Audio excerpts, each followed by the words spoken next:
Hello mga karusas, nandito ulit tayo ngayon sa kusina. Samahan nyo ako, magluto ulit tayo. Ito yung may tinunaw tayo na butter, may halo yung mantika kasi ihapkok natin sa chicken. At saka habang nagluluto tayo, may ikwento ako sa inyo. May masamang nangyari kahapon dito sa kusina. Akala ko, masabuga na nga ako, sis Diyos ko. So, mahal pa ako ng Panginoon, hindi ako natamaan. So, ganito yon. Ayan, pinafry na natin. So, bali half-cook lang ito mga karosas. Half-cook lang ito kasi marinated ito sa chicken. Marinated ito ang chicken ng mustard, honey, paprika at saka yung kunting soya sauce. So kahapon busy ako sa kusina. Nag-pressure cooker ako ng karne. Pinahinaan ko lang siya ng apoy. Yung mababa lang sa yung down sa kalahati na ano niya. Diba 9 yung burner namin. So nilagay ko lang 9 yung number sa burner namin. Ang pinakataas 9. Ang medium niya 4 or 5. So nilagay ko lang sa 4. So baba sa kalahati sa init. Ngayon hinayaan ko lang siya kasi mahina lang ang tahol niya. Yung whistle sa pressure cooker, yung ingay, hinayaan ko lang, akala ko walang problema. Yung lampas na sa 10 minutes, i-off ko na nga sana.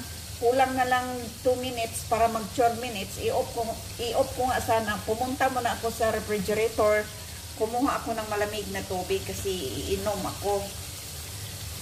Akala ko pag nakadaan lang talaga ako sa sa tabi ng pressure cooker.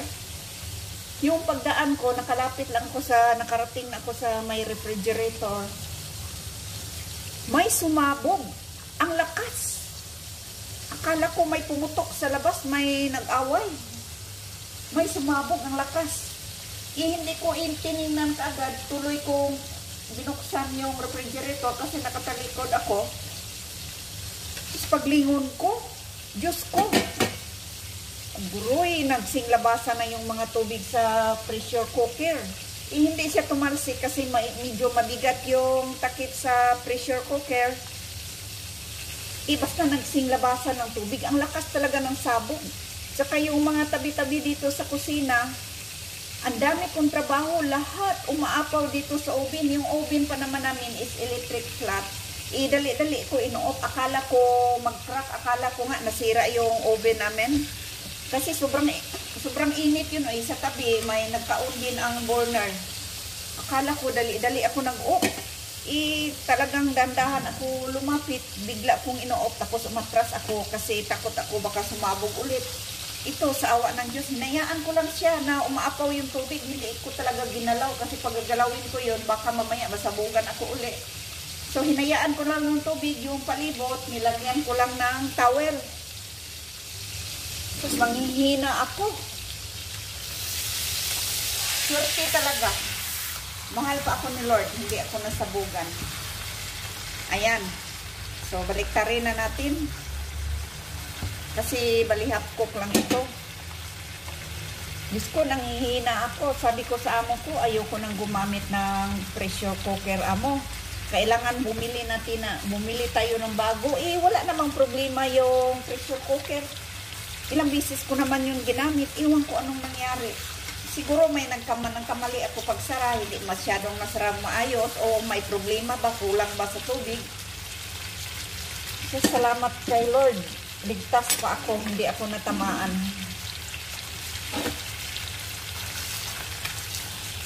So, ganyan ang buhay ng OFW. Pero talagang tuwing gumamit ako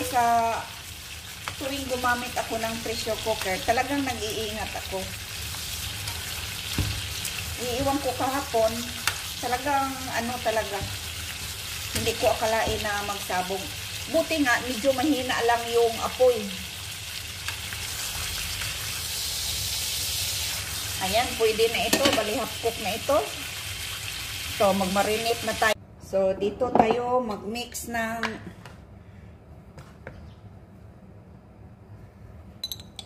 3 teaspoon na honey. Diyos ko. Ang mahal pa naman ng honey na to. Iba itong klase na honey. Mahal ito. So, walang magawa si Amo. Mayroon ditong ibang honey. Ito ang gusto ko. Kasi mas malasa ito. So, bali 3 teaspoon honey. So, dapat 3 tablespoon lang. Ginawa ko na ng teaspoon kasi sayang yung honey. Mahal. Tipid-tipid kasi namahalan, nasayangan ako sa honey. So, bali 1 tablespoon na mustard. Huwag lang masyadong damihan para hindi maanghang. Kasi medyo maanghang itong mustard eh. Saka 2 tablespoon na soya sauce. 2 tablespoon. Ayan. Saka 1 tablespoon na paprika. Alright, ang dami. So, bawasan natin ito. Ayan, i-mix lang natin lahat ng ingredients.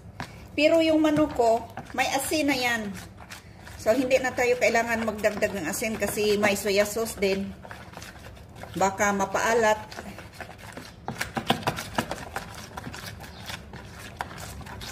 Masarap ito mga karosas. Ayan, nilagay na natin. So, gamit ang brush.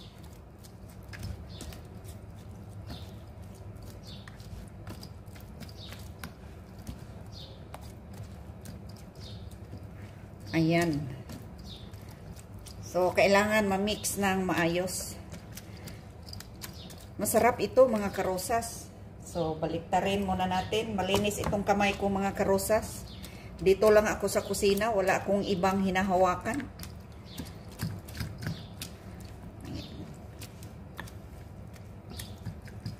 Tapos, i-transfer natin ito sa baking pan, baking dish. Tapos, ilagay natin sa oven sa mahinang apoy mga 1 or 2 hours. Ayan, dito natin ilagay.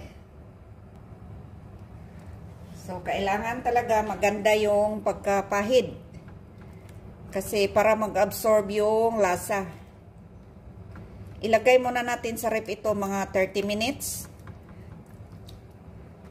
So, kailangan natin ipahid lahat. Ayan, sa itsura pa lang, masarap na kahit hindi paluto. Talagang hindi is pagmamayabang, masarap ito. Dahil sa honey at saka mustard at saka may soya sauce. Siyempre, ang asin.